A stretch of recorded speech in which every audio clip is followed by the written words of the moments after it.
The conversation is continuing with columnist Greg Jefferson from the San Antonio Express News, along with Elaine Ayala, Metro columnist from the San Antonio Express News. Thank you for being here today. Let's jump into something that you were just writing about, the renovations for the Alameda. That's right. It's a restoration, a historical restoration, and it's going to cost about $23 million.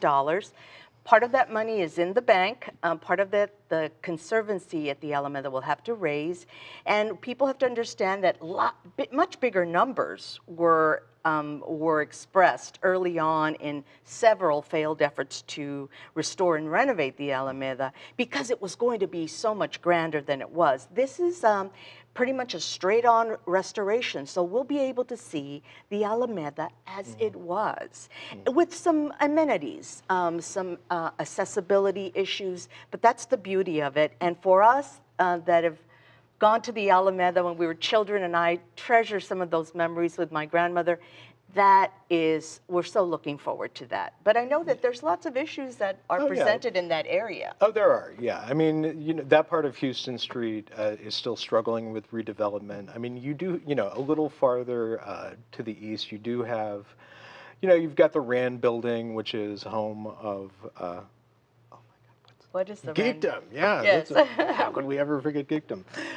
Home of Geekdom. So I mean, you're seeing some life return to the area, but the Alameda. I mean, this is a big deal. I mean, this is a theater that goes. Yeah. I mean, it speaks to downtown's early history, and the nice thing about kind of this iteration of the project, like the one that really seems to be taking hold, is they have an anchor tenant this time in Texas Public Radio. So they'll be occupying a good deal of space there. I'm not quite sure how much. It's a great deal. And what is also exciting about the project is that none of the buildings are going to look like the backside of anything. Right, yeah. They're all being designed so that it's all inviting.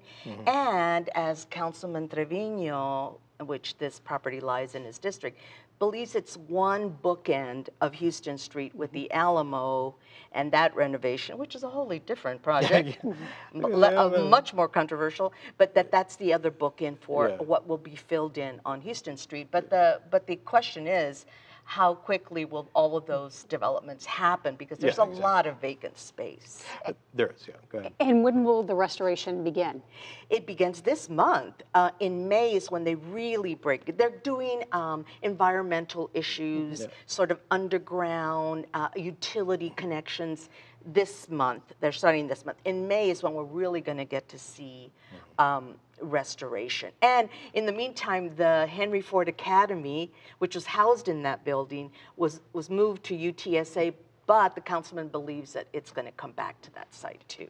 And someone who used to go to the theater, you said, with your family when you were younger, what does this mean for future generations? Well, that's the thing. That's what I'm writing about for tomorrow's paper, is that I have lots of beautiful memories of going to the Alameda with my grandmother, who was already very elderly by the time I came around, and seeing live performances of major movie stars of the golden age of Mexican cinema, and then always watching double features of these grand movies that perhaps we won't get to see those, although I hope for a revival of some kind.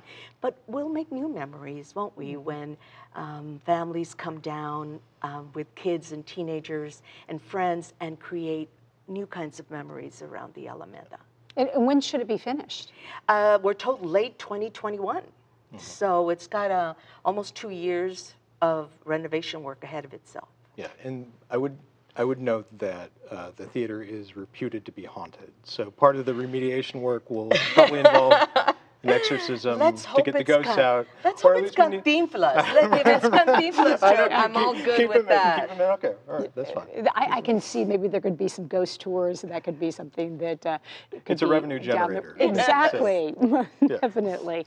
Let's talk about something else that you tweeted about not too long ago, and that is about an open records request that you made of the city of San Antonio. Let me preface this by saying this was more a grumpy old man complaint on my part. Get on my lawn kind of thing? Yeah, kind of. I had filed an open records request not as a columnist, but as a ticked off citizen, because there was a parking situation around the Express News. They changed parking designations. I hate paying for parking. I hate it. So I always That's try to old park school San Antonio talking right there. yeah. So I always try to park on the street, and that was denied me by the city. There was a property owner who wanted the parking situation changed on our street. So I'd filed an open records request to see what was up, because I was sure there was some corruption, and I was going to see for myself and expose it. I wasn't going to write about it, but I wanted to know about it. It was a big deal in our newsroom because parking, it's downtown. It's essential. Right. So I had filed the open records request in, I think it was November 12th. Didn't hear back. I followed up 3 or 4 times. I got one response early on saying, I think it was in early December. They said, okay, we'll get you your records by the end of the week. Never heard anything. And I think a couple of weeks ago, I sent another email to the contact at the city, didn't hear back. So I just, like many of us do, turned to Twitter and threw a little fit on Twitter. Did it work? It worked. It was amazing.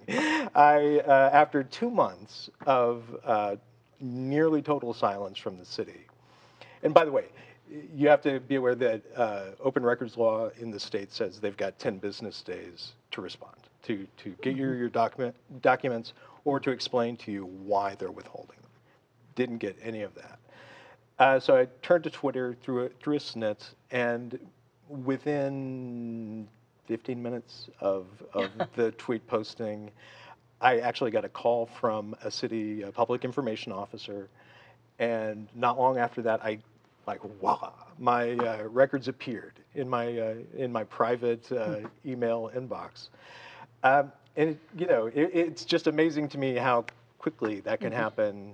But with what a did tweet. it show? Social What did media it can say? certainly put a lot of pressure on that. We'll have to save that for another time. We'll Yeah, keep later. getting Oh, yeah. updates on that. Yeah. Thank you so much, Thank Greg, you. and also Elaine, for coming in today.